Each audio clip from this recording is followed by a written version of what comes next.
ఇంకా అట్లాంటిది ఏమీ లేదని వచ్చింది కాబట్టి ఒక స్పష్టతతోటి మరి ఈ 5-6 రోజులలో మీరు ఈ లోపు మన దగ్గర కూడా ఇంకేమే ఆధారాలు ఉంటే మాకు ఇవ్వండి.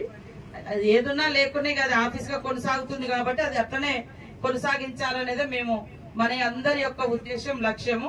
తప్పకుండా మరి ఇంత పెద్ద జాతరకు సంబంధించినటువంటి ఆఫీసు ఒక హెడ్ క్వార్టర్ లో, ఎందుకంటే ఆనాడు జరిగినటువంటి యుద్ధ భూమి, మరి ఆనాడు ఉన్నటువంటి ప్రభుత్వ యంత్రాంగం, రాజులు, ప్రభువులు అక్కడి నుంచి ఇక్కడికే జరిగింది కాబట్టి అదొక గుర్తుగా ఉంటది. మనోళ్ళు కూడా పోయినప్పుడు ఉన్నప్పుడు అక్కడ మరి మంచి చెడుకు కూడా బస చేయడానికి కూడా అదొక భవనం చాలా ఉపయోగపడుతుంది కాబట్టి ఎట్టి పరిస్థితుల్లో అలాంటిది వదులుకోనివ్వము.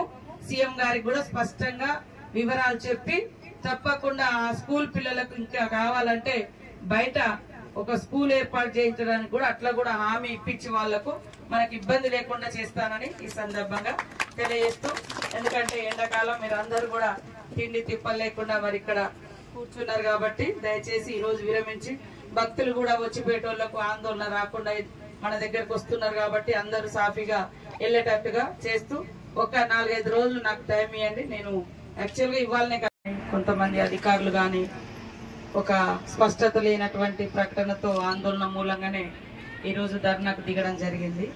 సరే, మేము ప్రశ్నించినప్పుడల్లా కూడా అలాంటిది ఏమీ లేదు, మాకు ఆ ఉద్దేశమే లేదు అనేదే ఆన్సర్ వస్తుంది. ఈ రోజు కూడా మరి ధర్నా చేసేది వాస్తవంగా నాకు కూడా తెలియదు.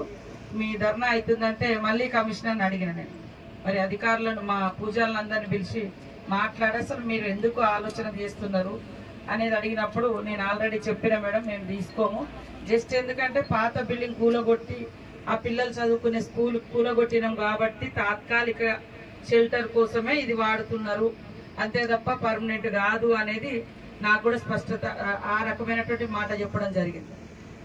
కాబట్టి పూజారులందరూ కూడా, ఎందుకంటే మరి ఏషియాలోనే అతిపెద్ద ఆదివాసీ జాతర మన సమ్మక్క సారలమ్మ జాతర, వరంగల్లో మరి కార్యాలయం ఉండడం అనేది ఆనాటి నుంచి ఈనాటి వరకు కూడా ఒక రూపం వచ్చింది.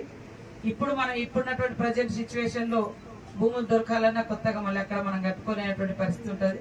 ఖచ్చితంగా కేంద్ర కార్యాలయంగా మరి మన కార్యాలయంతో పాటు మిగతా కార్యాలయాలు కూడా ఉన్నాయి కాబట్టి ఏ ఒక్క వ్యక్తి కోసమో లేదా స్కూల్ పిల్లల కోసమే అయితే అది స్కూల్ వేరే బయట కడితే వాళ్ళకు కూడా సఫిషియెంట్ గా ఉంటుంది. వాళ్ళ పూజలు లేదా నేర్చుకోవడము లేదా ఇంకా రకరకాల ట్రైనింగ్స్ ఉంటాయి కాబట్టి వాళ్లకు మరి అందులో ఆఫీస్ అనేది ఆఫీసునే చూస్తాం, మరి స్కూల్ గానే ఉండేటట్టుగా ఖచ్చితంగా ఇది సీఎం గారి దృష్టికి కూడా తీసుకెళ్తాం.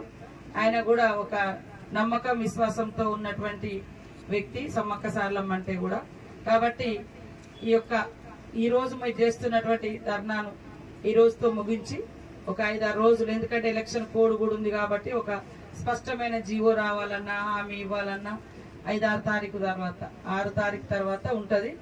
ఈలోపు నేను కూడా రేపెల్లుండి కమిషనర్ని పిలిపించి అదేవిధంగా సంబంధిత మంత్రి గారు సోదరిమణి కొండ సురేఖ గారితో కూడా ఈ విషయం పైన స్పష్టంగా మాట్లాడి మీ కార్యాలయానికి మన సమ్మక్క సారలమ్మ మరి కార్యాలయానికి ఎలాంటి ప్రమాదం గాని లేదా వేరే వాళ్ళ ఆక్రమణలో గాని పోకుండా స్పష్టంగా నిలబడి మన తరపున ఉంటామని తెలియజేస్తూ, రేవంత్ రెడ్డి గారు కూడా ఏదైతే మనకు ఆధారాలు ఉన్నాయో, మనకు ఏదైతే హక్కులు ఉన్నాయో వారు కూడా సీఎం గారు తప్పకుండా కాపాడుతాడు.